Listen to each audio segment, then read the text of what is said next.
Hey everyone, I'm Danny and welcome to Wizardry Workshop.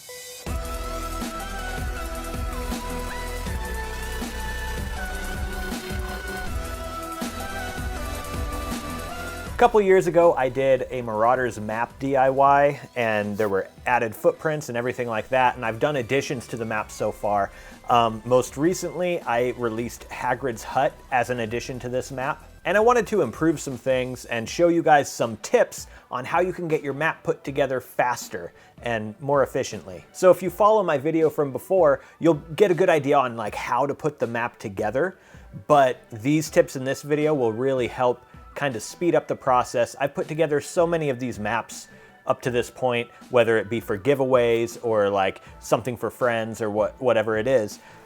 So I've put together so many of these maps that since I did that video, there are definitely things you can do to improve your speed and also just make it look better. I also have new templates that I'm releasing for the map from this video right here, and it doesn't really change anything about how the map looks when you're finished. It just improves upon the old templates. So I have new templates for part A and B. If you enjoy this video, make sure that you hit the like button down below. If you're not subscribed to the channel, maybe think about subscribing. We do a lot of DIYs on this channel. Almost every single one of them are Harry Potter related. So if you're into videos like that, like this one, hit that subscribe button and ring the notification bell. So as I said, I do have new templates here. This is just for parts A and B.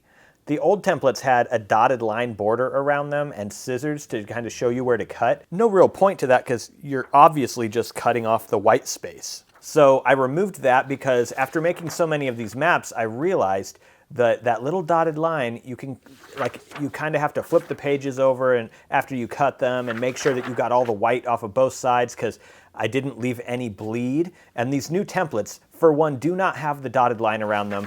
And the back side has bleed area out that extend from the edges. That way, when you cut it out on this side, you don't have to worry about looking at this side to make sure there's no white space and none of that gray dotted line border shows up. So there's much less trimming, and that makes it a lot faster to put together. So like I said, this is parts A and B. The other parts are just exactly the same as they were before, because I mean it really isn't, though the flaps and stuff aren't really a big deal when it comes to the dotted line border. Never really had a huge issue with that, so I didn't really update those. But we got A and B here, and that is the base map. It's basically all the parts that kind of fold out without the flaps. So that's what we're going to be focusing on today. You can download these templates in the description box down below from my website. All you have to do is log in, and it's a free account, and you can download them. So tip number 1, you are going to cut all of these out, that's the new parts A and B, together. But you're not going to cut off the top or bottom strips of white, just the left and right sides. So we are going to take a couple of paper clamps, line up the pages, and clamp them together on the top and on the bottom. And cut all of these out together, and that saves so much time. The original video, I did every one of these pages individually. Make sure that you're pushing down very hard on the rulers, and you're going to have to go over these quite a few times to get them all cut out. And there we go. That just cut off probably at least a half an hour from the production time of my original video.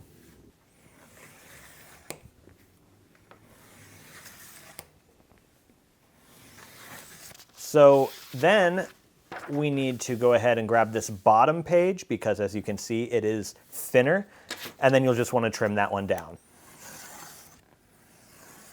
And there we go. We got all of these pages cut out and ready to glue in less than 5 minutes. So let's just put that bottom page back on the bottom, keep these in order. Tip number 2 is use a light box to line up your templates, and that helps you make sure that they're lined up pretty well, almost perfectly, and it's pretty easy. It's a lot easier than trying to do it just with your naked eye. If you don't have a light box, you do have a couple of options. You can use your cell phone. Almost everybody has one of these, so you can do what I'm about to do on your cell phone, And if you have a tablet, that's even better. So just the bigger the screen, the better. And so I'm just going to use my tablet for this. So I've just downloaded a completely white image, just nothing but white. I'm going to zoom in on it so that the entire screen is whited out.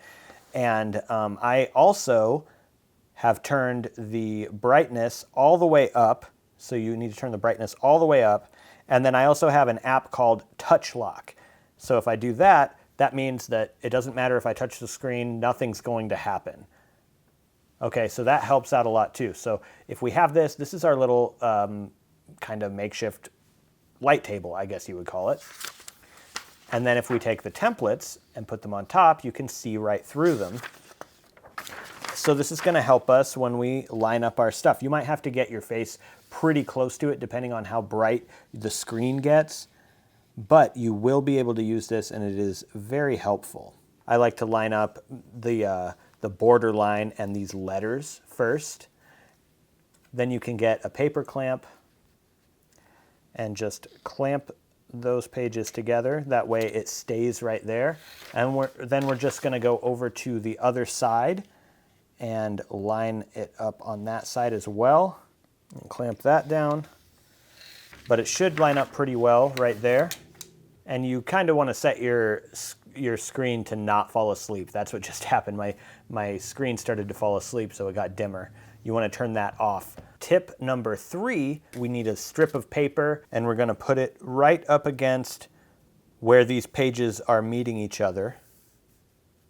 Right up against that. And now, tip number 3 is we're going to use a paperweight to hold that down while we swap these clamps. So we're going to use a paperweight and clamps. That is tip number 3. It's going to make things a lot easier. So now we can set this one aside. We can take this page, put it underneath. We don't need the paperweight anymore right now. And now we are all ready to glue. And we're just going to add glue where we want it. And we've kind of masked off the part that we don't want the glue, where we don't want the glue. We can remove the bottom page. We can also remove the clamps and take off the protective strip, the masking strip. And now we're ready to go. It is just a matter of lining up the template with where the glue stops. And there we go. Now you would just continue on until you're done putting the map together. I also have a new template version of this Quidditch pitch, and the only difference really is that this side I had to rotate around. So the back side is upside down now, and the top side is not.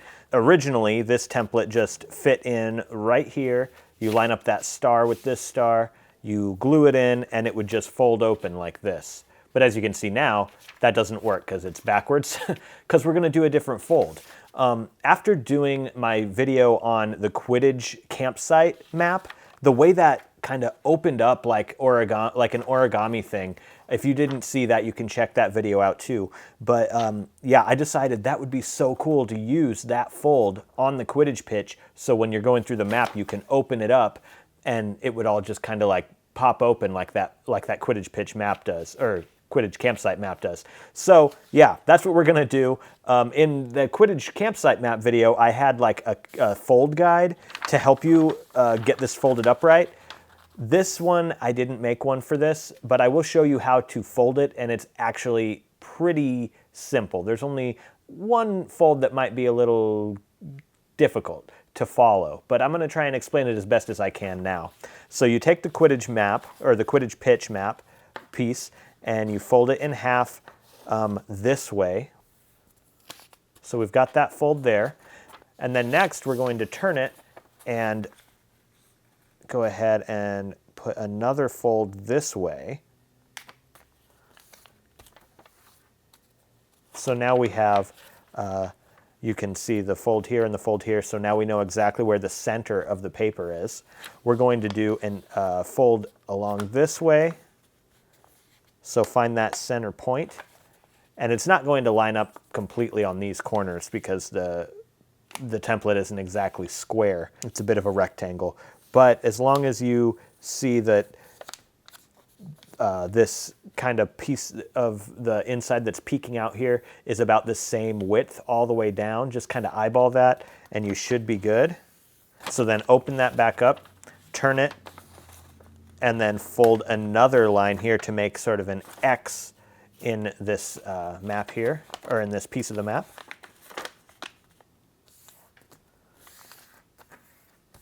There we go. So now we have a cross and an X.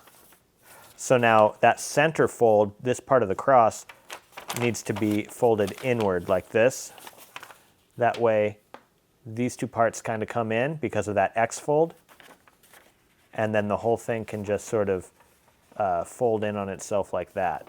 So again, we've got these two pieces coming in from the center on each other.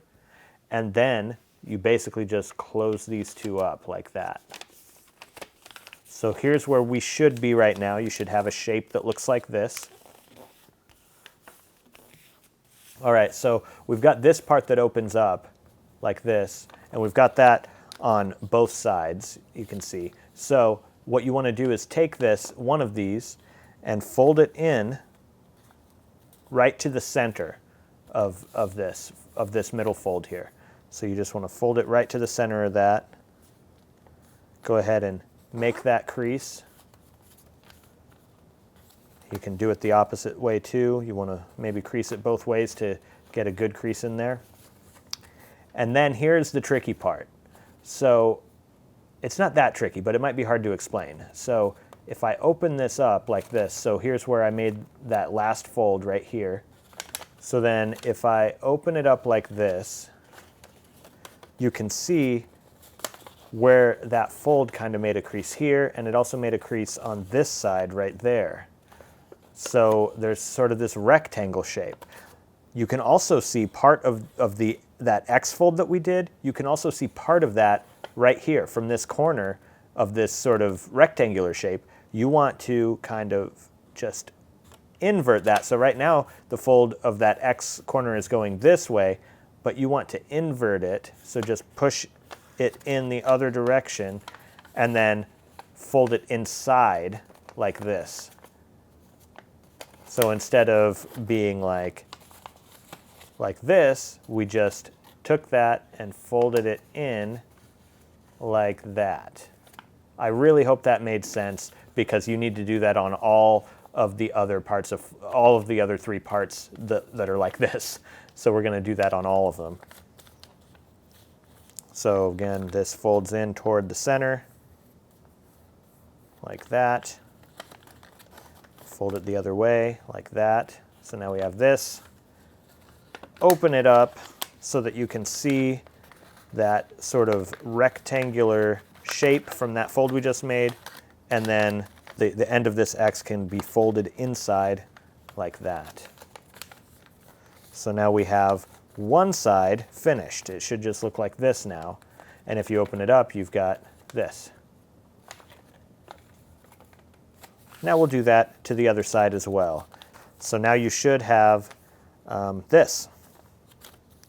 And what this should do now is open up to reveal the Quidditch pitch just like that.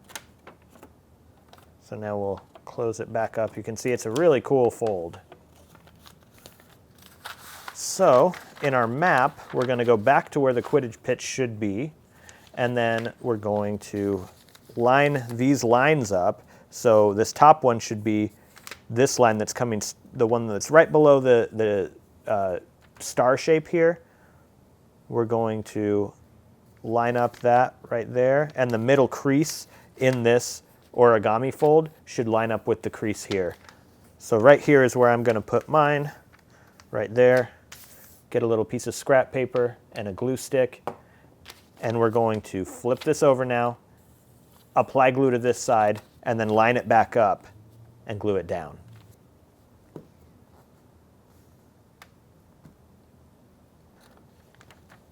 Line up the crease, line up the lines, and glue it down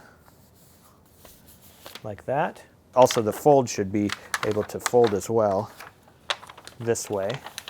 It's kind of an awkward little flap in there, but I think it looks really cool. So now you have your map, and if you open up to that middle part right here, you'll see that little flap right there. But when you get to this page, then you can just open this up and it reveals the whole Quidditch pitch, just like that. I think that's a really cool way to do it. It's a lot cooler than just folding it in half and then it closes back up. So those are my 4 new tips for putting together your Marauders map. So just let me know if these helped you. I really hope they did, because this is stuff that I've sort of learned as I put together Marauders maps over time. I've put together quite a few of them, so I hope these help you guys out. Thank you guys so much for watching this video, and I'll see you in the next one.